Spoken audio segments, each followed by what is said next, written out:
Mabuti na lang. Sinunod ko ang payo ng aking mga magulang na huwag ako masyado mag-iinom ng kape dahil masama sa aking kutis.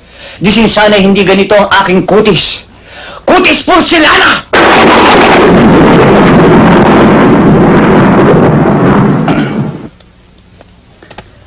At sa katawan, pag ito ang nakita ni Don Solueta, tiyak mamamatay!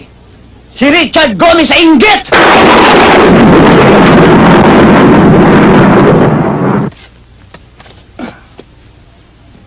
At kapag naka-profile, anong sinabi ni Gabi Concepcion?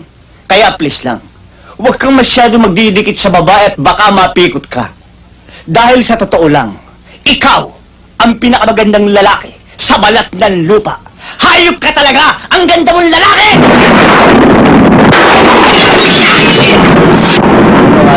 Sa mga kasalanan ko, sa mga kasinungalingan ko, nagbibiro lang naman ako eh. Kayo naman, hindi na kayo mabiro eh. Sige na, patawarin niyo na ako.